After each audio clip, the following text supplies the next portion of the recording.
The name whispers through history. Stalingrad. Not just a city, but a crucible. A turning point etched in blood and rubble.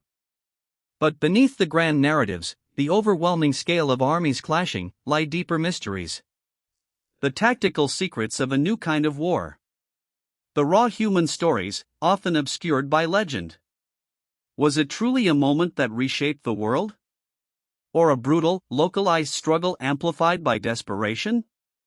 We delve into the forgotten corners, searching for echoes of truth. Forget open fields. Forget sweeping tank maneuvers. Stalingrad demanded a new kind of combat. A brutal, agonizing crawl. Street by street. House by house. It wasn't about holding a line, but dominating a space. Every building, a potential fortress. Every ruin, a hidden threat. This wasn't the war generals had planned. This was a meat grinder. A test of endurance. A battle for mere meters, often fought unseen. How does an army adapt when the enemy is literally behind every wall? In Stalingrad, a building was more than just shelter. It was a strong point. An observation post. A tomb. German tactics of rapid advance crumbled against entrenched Soviet defenses. Commanders learned fast. Barricades. Machine gun nests. Anti-tank rifles firing from windows. Tunnels connecting cellars. Every floor, a killing zone. Every room, a trap. The defenders knew the terrain intimately. A psychological advantage. But against endless waves, how long could any single structure hold? The answer often defied logic. The Germans called it Rattenkrieg, the Rat War. A visceral, claustrophobic fight. Hand grenades thrown into stairwells. Flamethrowers clearing rooms. Bayonets in the dark. Visibility, often zero.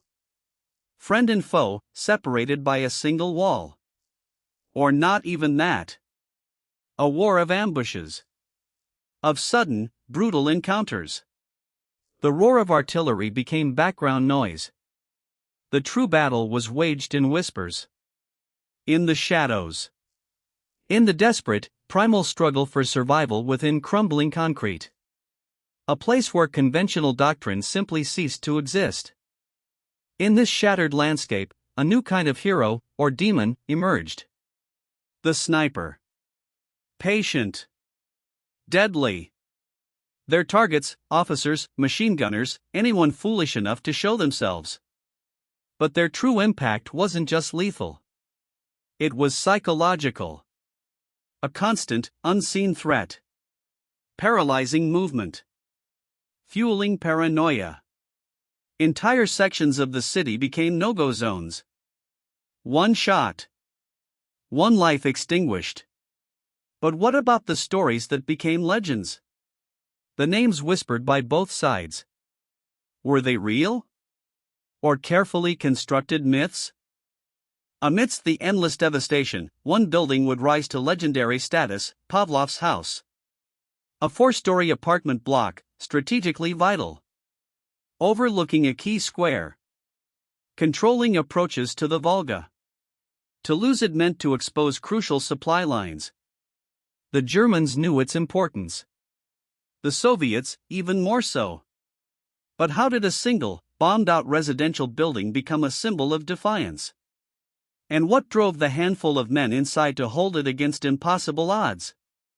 A question of tactics, yes. But also, of something far deeper. Sergeant Yakov Pavlov, with a small group of soldiers, seized the building. They fortified it. Mines. Barbed wire. Machine gun positions. Tunnels to bring supplies and evacuate wounded. For 58 days, a handful of men, never more than 24, held this position. Under constant bombardment.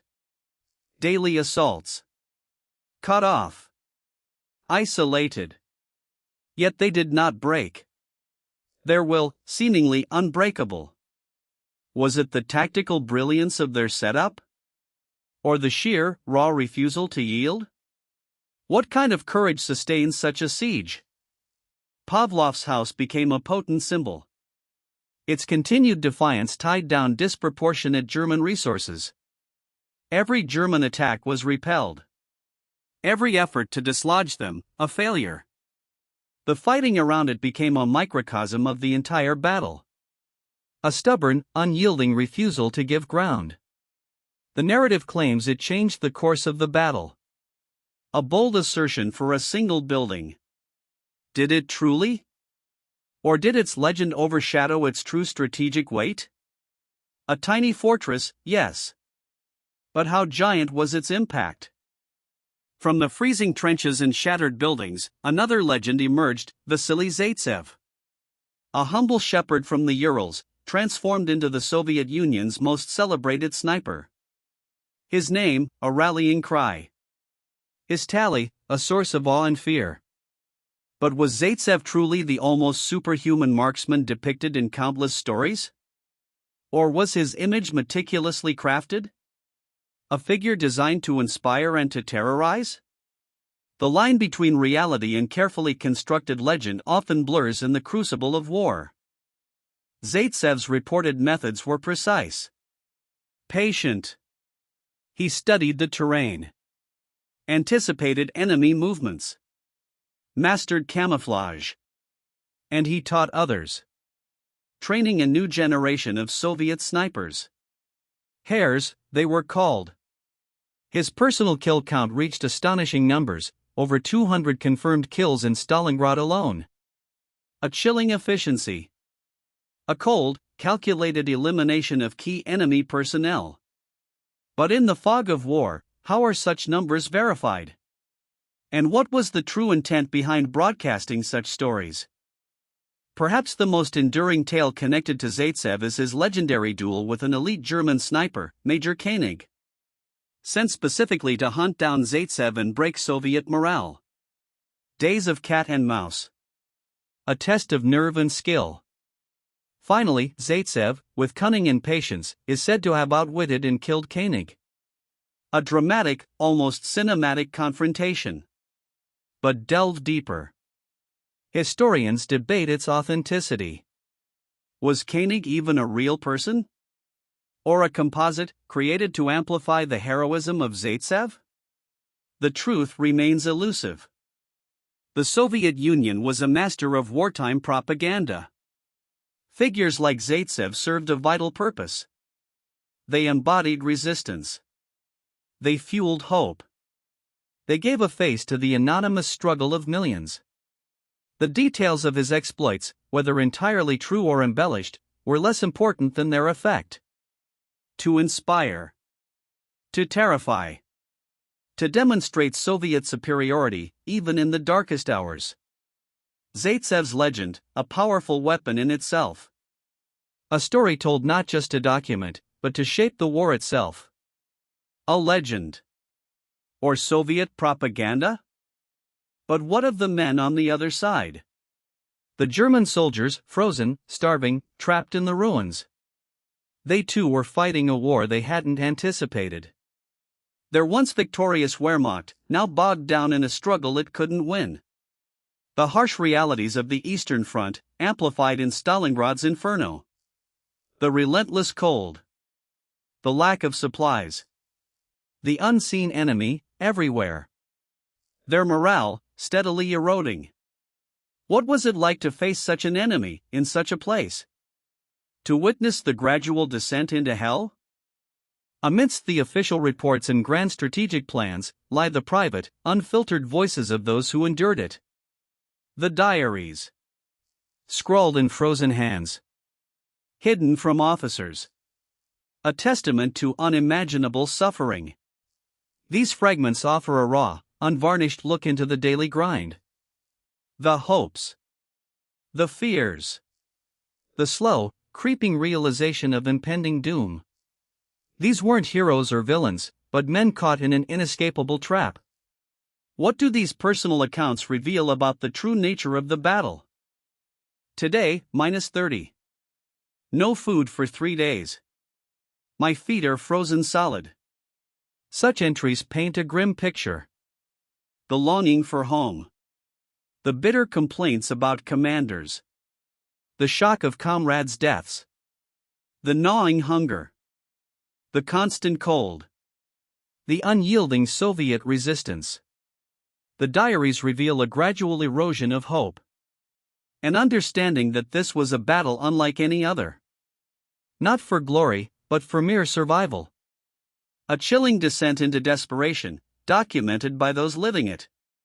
A human story, laid bare. The sheer duration and intensity of the fighting transformed men. The urban landscape, a constant reminder of destruction. The relentless artillery. The omnipresent snipers. The close quarters brutality. It stripped away humanity. Reduced men to primal instincts. For the German soldier, Stalingrad became a test of psychological endurance, as much as physical. A place where hope withered. Where defeat became not just a possibility, but an inevitable, crushing reality. A battle that broke men's minds, long before their bodies. While the world watched the brutal street fighting, a far larger strategic game was being played. Operation Uranus. A massive Soviet counteroffensive. Sweeping around the flanks. Crushing Romanian and Hungarian forces. The trap was sprung. The German Sixth Army, over 250,000 strong, was encircled. Cut off. Suddenly, the tactical struggle for buildings shifted to a desperate fight for survival. Hope turned to despair. Could they be supplied by air? Could they break out? The answers would determine not just their fate, but the war's. Inside the Kessel, the cauldron, conditions rapidly deteriorated. Food ran out.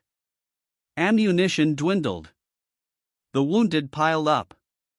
Freezing temperatures claimed more lives than bullets. Hitler's order, hold at all costs. It was a death sentence. Pilots, trying to supply the trapped army, braved impossible conditions. But it was never enough. The once proud Sixth Army, reduced to a frozen, starving shell. The grim reality of their situation, undeniable. A waiting game. For what? Relief? Or annihilation? On January 31, 1943, Field Marshal Friedrich Paulus, newly promoted by Hitler to prevent surrender, did just that. The southern pocket of the Sixth Army capitulated. Days later, the northern pocket followed. Over 91,000 German soldiers marched into Soviet captivity. Of them, only 6,000 would ever return home. An unimaginable loss. A strategic catastrophe. But what did this moment truly signify beyond the numbers?